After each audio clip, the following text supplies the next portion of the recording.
Next up, we have Samantha. So Samantha helps insurance professionals across the globe understand what they need to do to develop their careers and provides them with the tools to do it. So Samantha, welcome.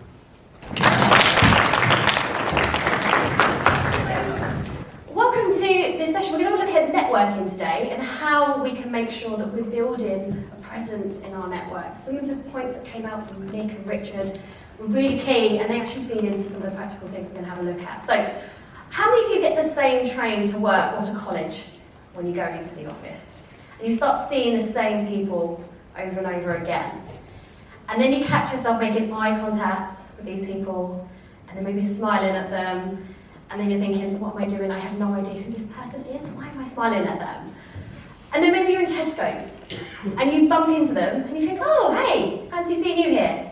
Even though you have no idea who they are, you're a little bit excited to see them just because they're familiar. And there's a real nice psychology around that. If you are familiar to people, they will feel like they know you before they've even met you. And when we work in a market where it's all about networks, we want to make sure we can be familiar. So this session is all about essentially how you can make sure people know who you are and you can get to know lots of people in this network as well. I'm Sam Ridgewell, and you might have seen me on LinkedIn because I practice a lot of what I'm going to preach.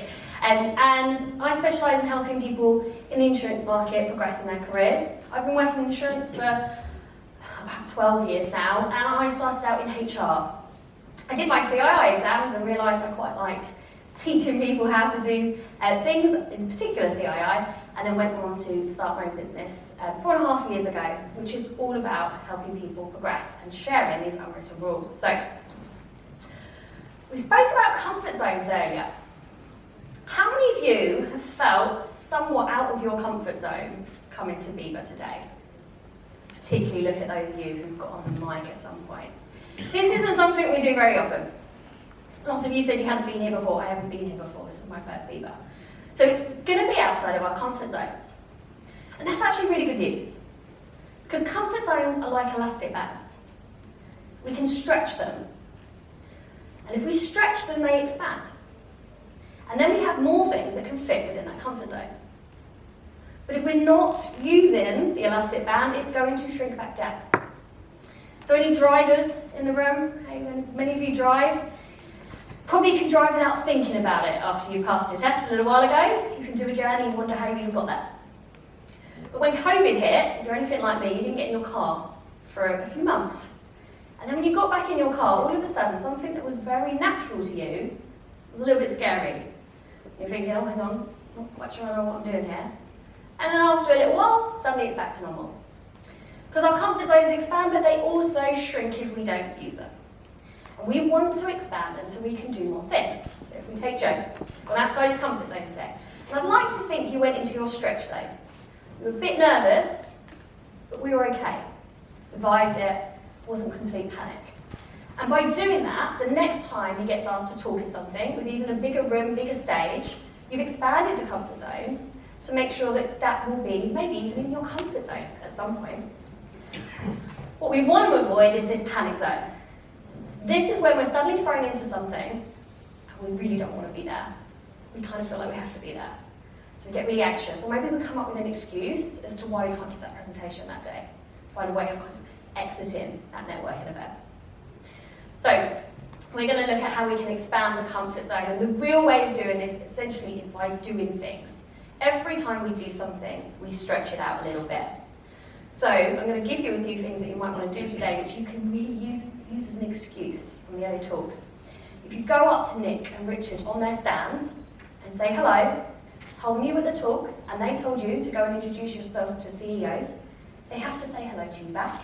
It's going to be outside your comfort zone. You're going to have a network. You can add them on LinkedIn, and you can do that nicely in the stretch zone. If you don't do this today, you might find yourself thinking, oh, maybe I should do it on LinkedIn a few months down the line, but you're probably going to feel like it's in the panic zone by the time you do it. So we want to make these most out of these opportunities as we get them. And the reason we want to build these relationships is so that we can do business easily, and people get to know who we are. As we form relationships, we go through a process. First stage is introduction. So you might be sat next to someone you don't know. How many of you sat next to someone you don't know? No one wants to own up to it. Pretend like we know everyone. Right. So introduction stage here. We know who somebody is, maybe we've shaken hands, we've said hello, but you don't really know anything about them. Until we get to what I call the hairdresser conversation. Okay, so where do you work? What are you doing at the weekend? Where are you going on holiday? We're doing a bit of chit chat, we're finding out about people, and we're seeing what we have in common with them to try and understand where we might be able to develop that relationship. This is healthy, it's essential. Some of us enjoy it, some of us don't. There's no skipping it, we do have to do it. Because we want to get to this stage of challenge. This is really where we want our network to fall. This is where we can add value, this is where people can see what we bring to the table. So if you imagine you have a new joiner in your team that's starting on Monday, and you've organised a nice welcome lunch for them, and as they arrive, you say, we're going for lunch, we're going for Pizza Express. And they go, oh, I had pizza at the weekend, can we go somewhere else? Probably think, just got here, you can't say where we're going for lunch. But if you're 2 years in and you're organising a birthday lunch for them, and they go, oh, I had pizza at the weekend, can we go somewhere else? You're like, yeah, no problem. All that's changed is where that relationship is. All of a sudden, that person can say what they think without you taking it personally. And where we're in meetings and we disagree, we have a new idea, different way of doing things, we want to be at this stage, because then we know we can put it forward at face value. If we're doing it down here, it can be a bit sensitive.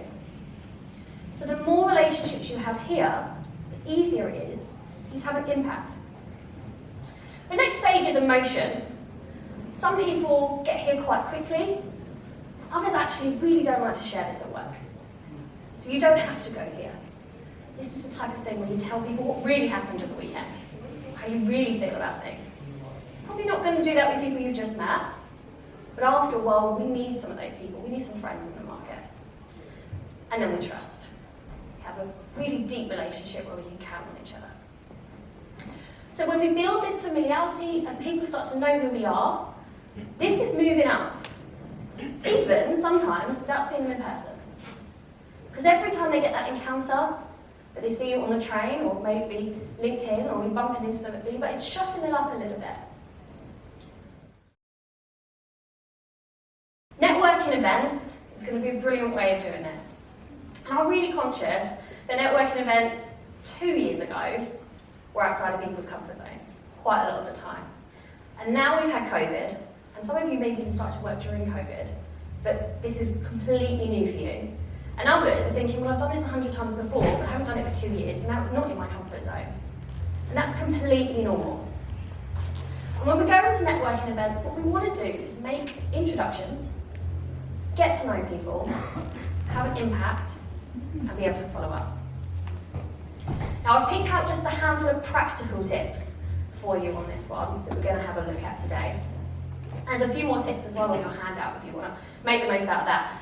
First of all, business cards are back. I didn't think this was going to happen, to be honest. I thought after COVID these were going to be long gone, but I found myself caught out several times. So business cards are still around. And if you don't have a business card, download an app or your QR code on LinkedIn so people can connect with you instantly on LinkedIn instead of getting that connection. You want to be prepared so that people can remember who you are after the conversation. What happens, and we all do it, we'll introduce ourselves, we'll be so focused on what we're going to say that we don't really listen to the other person's name. And then we forget the name and we can't ask again. So if you've swapped business cards, the name is right there and they have your name right there as well. So it's a really easy way of being able to pinpoint the conversations you had with different people. We want to feel confident. Now, confidence isn't something we have or we don't have. So sometimes people describe themselves as not a confident person, and I would love to have that conversation with you. You describe yourself in that way. Because if you put yourself around a table with people you know, good friends of yours, there is no way you are worrying about what you're saying or where you put your hands. You're relaxed, you're confident, you're with people you know. But put you with a big group of people you've not met before, then absolutely you might not feel confident. Because it's out of your comfort zone. That's completely natural. So what we want to look at is essentially how we can feel confident more often. Rather than it be something we have or we don't have, it's something we're doing or not doing. We can do that by pushing those comfort zones. So one of the ways I'd suggest feeling confident is thinking about what you wear to networking events. And I'm not going to tell you there's a right way of doing this, but you'll know for you there is. And I had quite a conversation in my head today about whether or not I was going to wear heels. Because I'm on a stage, I wear heels, I feel short. But I also stood up all day on the stand yesterday and my legs really hurt. So I thought the most important thing right now is that I can walk without having to worry about where I'm going to put my feet. So I'm not wearing heels today, but I thought about it and I thought what's going to make me feel the most confident today. So if you're going to these networking events, think about how you feel. It's going to make you feel the best version of yourself. BIBA put this really well. You want to be you, but on a really good day. Check who's going. Find out who's going in advance. And then look at them all on LinkedIn. Connect with people on LinkedIn. It's really helpful, especially when you've met somebody before. So if you're using LinkedIn and you connect with somebody, if you drop them a message afterwards and saying, hey, it was great to meet you at BIBA. Really liked your talk on your journey. And say you're messaging Nick and you're saying that from this morning. And then you go to an event in 6 months' time and you're thinking, oh, I recognise that person. You then go on their LinkedIn page, you look at your message history, and you can see where you saw them and how you know them. And then what that means is not only are you going to recognise them, but you've got a lovely intro. Hey, I heard you speak a few months ago. I really liked your talk on. And then you look really organised, like you've really connected what that person has said. So it saves you quite a bit of homework. You have to do it in advance. It's quite hard to get them to do that in the evening. Now, we want to find out who the hosts are. The host's job is to look after you. When you're turning up, especially if you're turning up on your own, I think it's scary to find people to talk to. But the host is literally there to introduce you to people. So if you're only going to look up a couple of names, you want to look them up, and you want to find out what they look like, and you can make a beeline for them right at the beginning. Another tip for you, in terms of finding hosts, but also finding people to talk to at the beginning, is to make sure you arrive early or on time. So, if anybody doesn't like the networking at these types of events, you might find that you think, okay, I've got half an hour networking at the beginning, and then the talk starts. I'm going to turn up about 20 minutes in, so I don't have to do that for very long. What happens when you do that is the groups and the conversations are already formed. So you're turning up and having to break into conversations, and that is a lot harder than turning up early or on time. Because if you turn up at the same time, everybody's going through the left, everybody's grabbing their badges, everybody is signing in, the chit-chat just happens really naturally, you don't have to approach anybody. So if we make sure we're arriving bang on time, much easier for you. I'll beat myself here. And this is my new one. Wear a smartwatch to this stuff. Now something I discovered, I've got 2 young kids, so I've got a 4-year-old and a 2-year-old, and when I go out in the evening, I feel like I have to check my phone. Quite often I don't, I do get told off for it. So I feel quite bad if I don't check my phone. But it doesn't feel right to be checking your phone when you're at dinner, you're at a lunch, or you're out having drinks. So my now real focus to do is always put my smartwatch on whenever I'm at these events. So I know if anything comes in, I can check my phone without checking my phone. And you might know, for you, particularly for those of you that are younger, it's very normal. If you're out for dinner with your phones are all on the table. Just because they're there doesn't mean you're looking at them, that's fine. But when we're dealing with different generations, if your phone's out, you're not focused on them. So we want to make sure we're not giving the impression that we're having someone else to look, but we've got to back up. So we can have a look. Who to approach? Now I mentioned that when you go to these events, you have these groups that form. Joe, you've already been out, so come on, let's get back to comfort zone again. When you go to these events, was anyone out last night? A couple of you. Yeah, people are not admitted. Come on, put your hand up. That's why you're here. Brilliant, okay. Did anyone walk into a conversation and think, oh, I've just interrupted something? Anyone done that? If not last night, done that before. We've all done it. Now, there's a real nice trick for this. When you approach people, if they are in a conversation and they don't want you to talk to them, it will be really obvious. Body language is subconscious. It's there for us instantly. We don't think about it. And the most honest part of our body is the bit that is there to help us run away when we're in trouble. The feet. So, Joe, if we're having a conversation and you have your feet directly facing me, this is us saying, don't come in. We're focused, our shoulders, our feet are focused in here. So this is a non-interrupting conversation. Then we have the conversation, if you open up one foot, where I'm really keen to talk to Joe, but actually he wants to see some other people. So he's opened up for a little bit of room. Right? So I'm focused, but you can come in here, but just make a judgment on how this person is framed and which one is the one you know. The ideal is when we're both standing like this. So we're talking, looking, lovely, but there's plenty of room, you can come on it. So when you're looking around, and you will see this today, even at the stands, if people are like this, we're not going to talk. If they're like this, easy entrance. Thank you. Now, when we go to these events, as we say, well, what am I meant to say? Like, what's my opening line? So feel free to take a picture of this slide. It's just here to give you some nice, easy opening lines. But essentially, there's some really easy topics. You want to think about things that people are going to have in common, but we also want to get other people talking. So you don't have to be interested.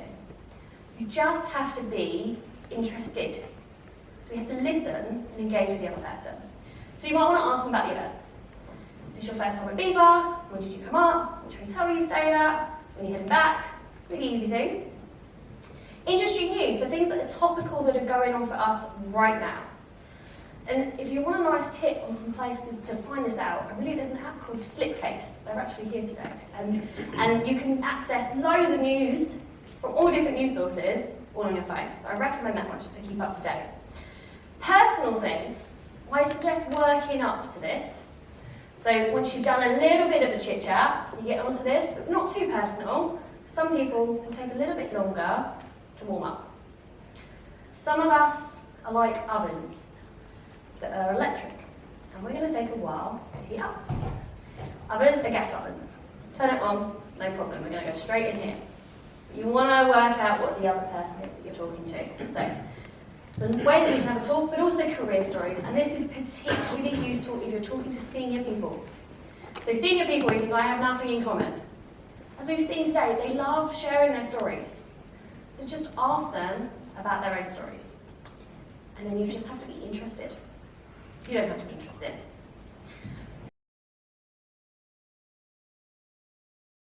We want to have an impact when we're making these connections. There's a few ways that we can focus on doing this. I'm going to give you a couple of pointers on each one. First is credibility. So essentially, do people believe what you have to say?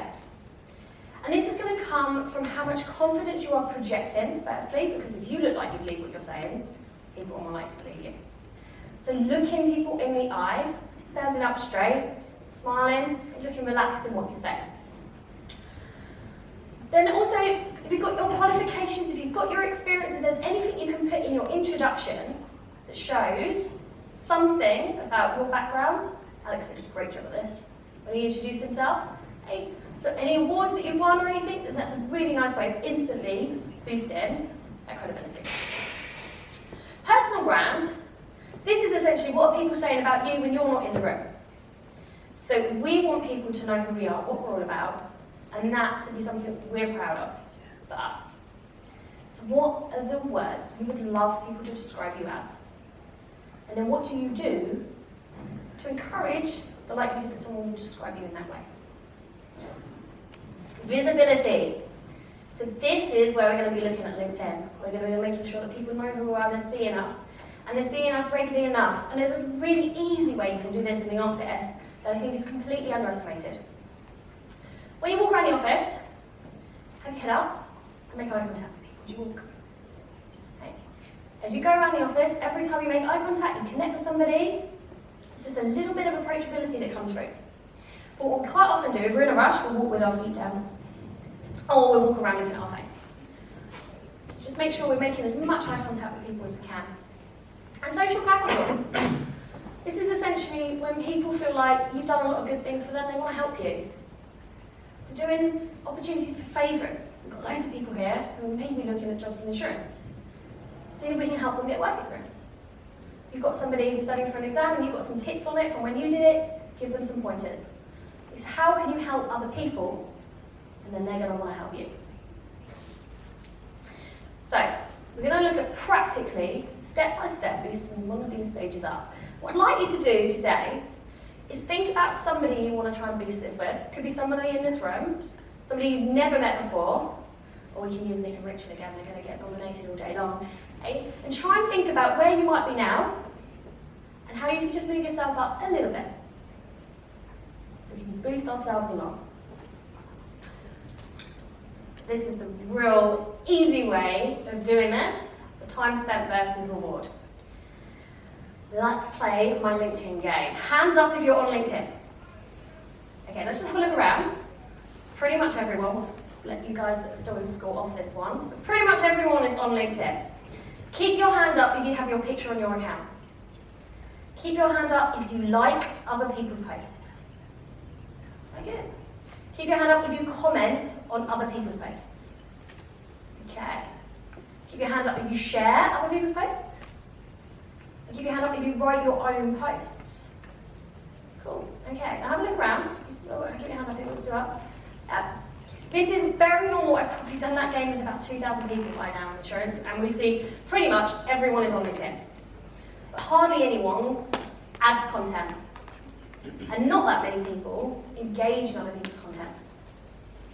And the reason for it, if we're honest, is pretty much the same for everyone. It goes right back to comfort zones. It's a bit scary. Your network is there. Everybody's looking at it. You can't hide it once it's out there. I mean, you can delete it, but it will be seen. So it's kind of easier to not do anything than create that content. However, when we create a piece of content on LinkedIn, it has the power to be seen by your whole network. 5 minutes work can get you thousands of views. And you won't, if you spend all 2 days here, you won't see 1,000 people. It's not possible. So time spent versus reward, this is absolutely the best way to do it. So here's 2 of my LinkedIn posts. The one on the left is a picture of Lloyd's at Legoland. And the one on the right is a free giveaway for 200 packs of revision cards for anybody who's doing their CII with a video. Which one do we reckon got more views? The one on the left or the one on the right? Hands up for the one on the left. Hands up for the one on the right. Pretty evenly split. Anyone see the one on the left? Yeah. 125,000 people did. This is the most popular LinkedIn post I have ever done, and it's a picture of Lego. So if anyone wants to tell me you have nothing to post, this is your evidence that that's not true. This one got 2,500 views. Let me point out the difference, just so you can see what's worthwhile doing as you put your content in. Simple posts are more popular on LinkedIn because we're doing it without that much focus. We're doing it on the train, we're doing it when we're doing something else. We're not there to really focus and engage on LinkedIn. So the simpler it is, the easier it is. So a picture will stop people scrolling, and a picture that's light-hearted will surprise people, but it's related to the industry, so it's surprising and engaging in the area that we're working in. Other things that are really helpful is just there's not much text. You'll notice this on actually all of them. Pretty much every sentence I post on LinkedIn will have a space afterwards. Because we don't like reading blocks of text on LinkedIn. So we want to have some nice, easy gaps in there for reading. One of the other things about this post is that it's a shared post. LinkedIn wants you to create content. It doesn't want you sharing other people's content. So it will not give it to as many of your followers if you're sharing something else. If you are sharing something else, please try and at least just write one line of your own words before you put it out.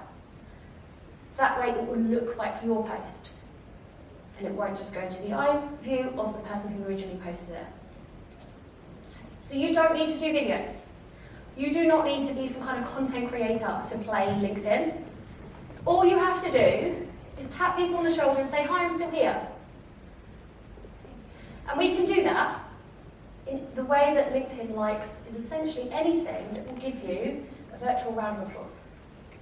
So, I went to Young Broker Day. Here is a picture of me at your broker day in front of the sign. Yay! I completed this exam. I got a book for this exam. Look at me at this networking event. Look at me at lunch with my colleagues. All of these things people celebrate on LinkedIn. So you just want to give regular updates about what you're doing in your role and expand that comfort zone. Once you do this and you start feeling more comfortable with it, you can start working on content you actually might want to do. But initially, you just have to take those little steps to expand that elastic band bit by bit.